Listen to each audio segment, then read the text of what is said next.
కొంతమంది వ్యవహార శైలి ఎలా ఉంటుందంటే, నాకు అన్నీ తెలుసు, ఎవ్వరూ నాకు చెప్పక్కర్లేదు, మూర్ఖత్వం చొప్పున నడుస్తారు అంతే వాళ్ళు. భార్య అంటది, ఏమంటే బైబిల్ చదవండి, దేవుని మార్గం ఉపదేశించబడుతుంది, ఆయన నీతి మార్గంలో మీరు నడుస్తారంటే, నేను ఎందుకు చదవాలి బైబిల్? నువ్వు కదా చదవాల్సింది, నాకేం తెలియదని చదవాలి, నాకు అన్నీ తెలుసు కదా, నాకు చాలా జ్ఞానం ఉంది కదా, నేను చాలా తెలివైనాను కదా, నా పేరు వెనక 2 డిగ్రీలు ఉన్నాయి కదా, ఇంక నేను ఎందుకు బైబిల్ చదవాలి, నీలాంటి వాళ్ళు చదవాలి అని భార్య నోరు మూపిచ్చేస్తాయి.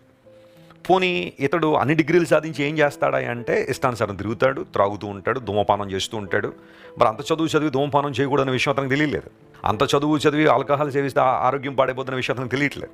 అక్రమ సంబంధాల్లో బ్రతకడం తప్పు అని అతనికి తెలియట్లేదు. దేవుని వాక్యాన్ని నిర్లక్ష్య పెట్టే వాళ్ళు చాలామంది ఉన్నారు.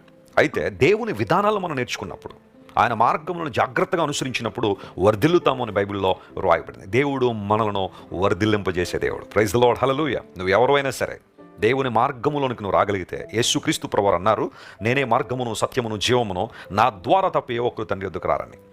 పరలోక రాజ్యం చేరుకోవాలంటే యేసుక్రీస్తు ప్రభు ఏకైక మార్గమై ఉన్నారనే విషయం బైబిల్ చాలా స్పష్టంగా సెలవిచ్చింది. దేవుడు ఎప్పుడు మనతో అబద్ధమాడేవాడు కాదు, ఒకడు పెట్టుకుని మరొకటి మాట్లాడేవాడు కాదు. ఆయన ఉన్నట్టుగా మాట్లాడతాడు. నీవు నమ్మితే, విశ్వాసం ఉంచితే, ఆ మాట ఎందు లక్ష్యం ఉంచగలిగితే దీవెన పొందుతావు. మార్గమైన క్రీస్తు ప్రభువులోనికి వచ్చి ఆయన వెంబడించినప్పుడు అన్ని విషయాల్లో వర్ధిల్లగలిగే అవకాశం దేవుడు మనకు దయచేస్తాడు. ఈరోజు బహుశా నీ జీవితంలో ఒక అభివృద్ధి కొరకు, వర్ధిల్లే అనుభవాల కోసం ప్రార్థన చేస్తున్నావా? ప్రార్థన చేయి. దేవుడు నీ ప్రార్థన వింటున్నాడు. యోసేపును దేవుడు వర్ధిల్లింపజేశాడు. Praise the lord. యోసేపును అందరూ ప్రక్కన పెట్టేశారు. అందరూ అతన్ని ద్వేషించారు. అతనుకున్న దర్శనాలను హేళన చేశారు.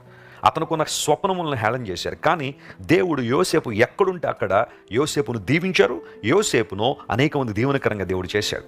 ఎక్కడుంటే అక్కడ యోసేపు వర్ధిల్లాడు. దావీదు వర్ధిల్లాడు. ఆస దేవుని మీద ఆనుకున్నంతకాలం వర్ధిల్లాడని బైబిల్లో రాయబడింది. ఇలా ఎంతోమంది దేవుని బిడ్డలు అన్ని విషయాల్లో వర్ధిల్లగలిగే కృపను వారు పొందుకున్నారు.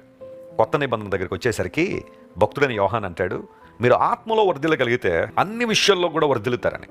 గాయకుత్రం రాస్తూ ఏమన్నా తెలుసా? ప్రియుడాను ఆత్మలో వర్ధిల్లుచున్న ప్రకారము అన్ని విషయముల్లో వర్ధిల్లుచు సౌఖ్యముగా ఉండవలనని నీకోసం నేను ఏం చేస్తున్నానో ప్రార్థిస్తున్నానని.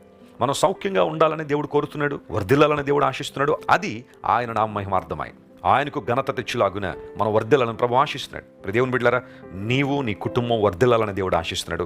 అలాంటి కృప దేవుడు మీకు దయచేయను గాక. ఆమేన్.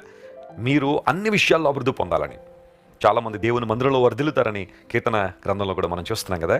దేవుని మందిరంలో వర్ధిల్లే అనుభవం, ప్రార్థనలో వర్ధిల్లే అనుభవం, ఆర్థికంగా, సామాజికంగా అన్ని విషయాల్లో కూడా నేను వర్ధిల్లాలని దేవుడు ఆశిస్తున్నాడు. ఇక్కడ ప్రభువు మాట్లాడుతున్నాడు, యెహోవా నామము బలమైన నామం, ఆ నామములో జీవం ఉంది, యెహోవా జీవముతోడు అని ఆ నామం నుండి ప్రమాణం చేయవారు, దేవుని మార్గములు జాగ్రత్తగా నేర్చుకున్నవారు వర్ధిల్లుతారు.